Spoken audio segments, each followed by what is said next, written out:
Honestly, I love Reddit. After YouTube, it's my go-to site to read the news, find out some weird facts, look at cute animals, or just waste time, basically. As I'm sure some of you Reddit users know, it also has a dark side to it. Anyone can create a subreddit, a community of people with a shared interest. As long as it stays within the rules, it's allowed to exist. Today we're going to be talking about those kind of subreddits, the ones that lurk in the shadows, the communities that share creepy things with each other, things they might not want to share with you.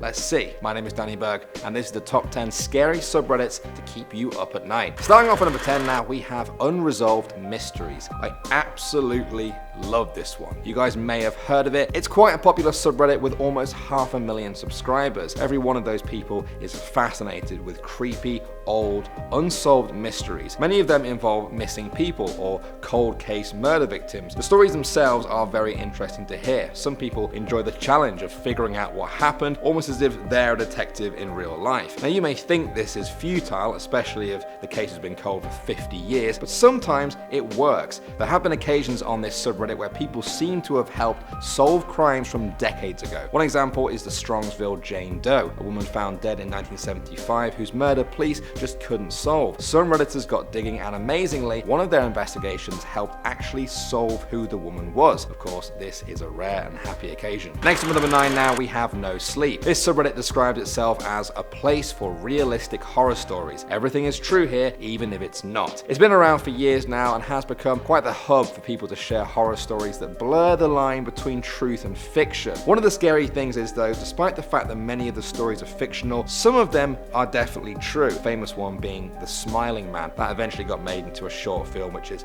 very creepy if you haven't seen it already. This whole aspect of the subreddit adds another creepy dimension to it. You know that some of the creepy stories people tell here are fictional, but some of them are real. If you don't know which ones are real, there's a chance that every single one could be. And after you read a few of the bone-chilling stories on there, you'll really be hoping none of them are true. Next up at number 8 now, we have Let's Not Meet. This subreddit is described as a place to read true stories about people you never want to meet again. And I think that sums it up perfectly. The stories are, as far as I can tell, 100% true. The people they are talking about appear to be real. They're actually out there in the world. Going into the stories with this knowledge makes them especially creepy. Even one look at the most popular titles can put some people off. One is called I Survived a Mass Shooting. Another is titled The Day I Woke Up Late May Have Saved My Life. These stories have tens of thousands of upvotes between them. Some have even been read by 100,000 people. There's a very good reason for that. They're very creepy. Some people actually enjoy these stories more than the paranormal ones. You know, we can debate all day about whether ghosts and spirits are real, but everyone can agree that there are creepy, deranged people out there. This subreddit lets you hear about them, perhaps as a way to defend yourself if you ever find yourself in a similar situation. Next up at number 7 now, we have Old School Creepy. What is it about the past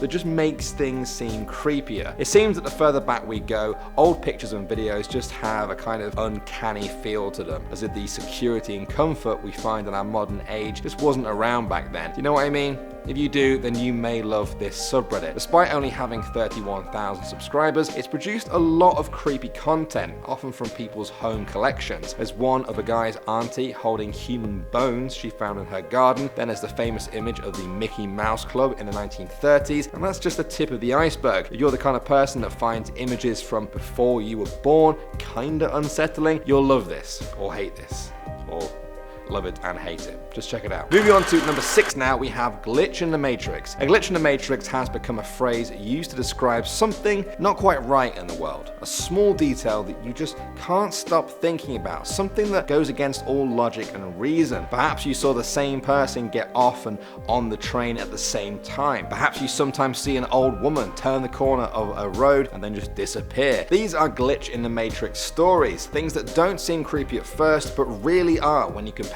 them with the reality that you've grown to expect. If I'm not doing a very good job of explaining it, perhaps the community itself can. They say this is a place to share the things we usually tell ourselves to forget because they're just too out of step with what experience tells us reality should be like. The most popular story on there by far is titled My Fan Won't Stop Talking to Me. It's about a bedroom fan they won't stop talking to this guy. It was so loved by the community that it's been archived on there forever. If you think you can handle it, be my guest. Let me know what you think of it in the comment section on this video. Coming at number 5 now, we have The Truth Is Here. This subreddit has a healthy subscriber count of almost 100,000 people. It describes itself as a database for personal encounters with the unknown. They say they archive non-fiction stories dealing with spirits, paranormal, strange happenings, and unexplained sightings. If you want the real deal, no fiction or exaggeration, this is the place for you. Some people enjoy no sleep more because they can suspend their disbelief, but if you want to see and hear some real unexplained encounters, this is the place to check out. Even in my short time on this subreddit, I found a really weird story of someone encountering real-life mermaids in Iceland. There's also an amazing account of paranormal experiences from someone who is part of the Navajo Nation of Native Americans. The things he's seen and experienced will send chills down your spine. They're very different from your average run-of-the-mill paranormal encounter. Moving on to number 4 now, we have Creepy Wikipedia. I honestly love this one. Have you guys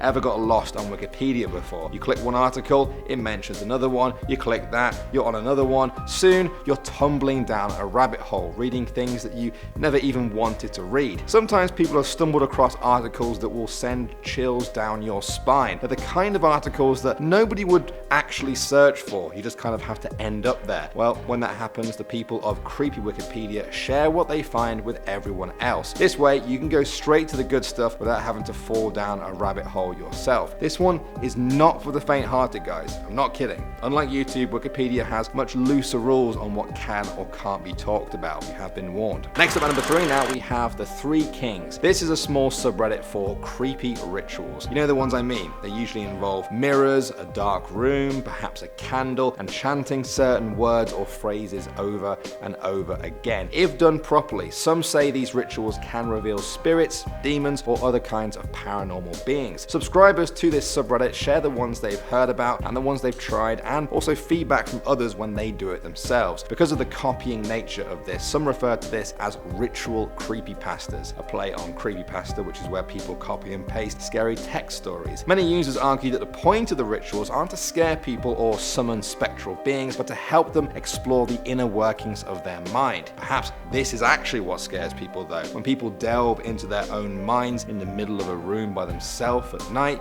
strange things can arise. If you think you can handle it though, you know where to find it. At number 2 now, we have The Library of Shadows. If you remember earlier, we talked about no sleep. Well, The Library of Shadows is sometimes described as a more adult version of that. The authors who share their stories here are sometimes experienced writers, perhaps even published. Whatever their level though, they always pour as much horror and fear into their stories as they can muster. The subreddit is smaller than No Sleep as well, which allows people to be heard better and have a good shot at their story making it onto the front page. Famous stories include The Spy in the Woods by The Boy in the Clock and Finding Vanessa by Insomnia Mnemonic. Sometimes these stories can reach up to part 6, 7, 8, 9 and beyond. Each part is hundreds of words long. In The Library of Shadows, you're essentially getting a short horror story for absolutely free. And finally, number 1 now, we have Humanoid Encounters. If this one was called Human Encounters, it wouldn't be scary at all. That's just when you meet another human. But humanoid,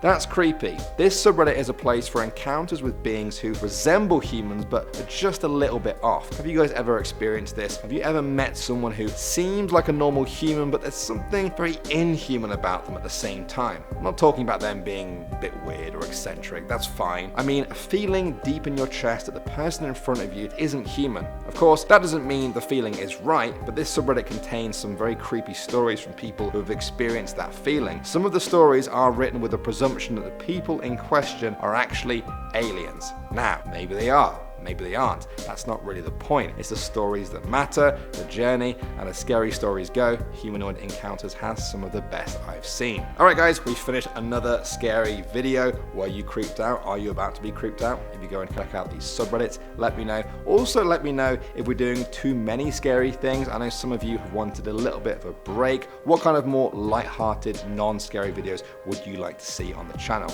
Let me know. Thanks for watching. As always guys, my name is Danny Burke and I will see you all in the next video.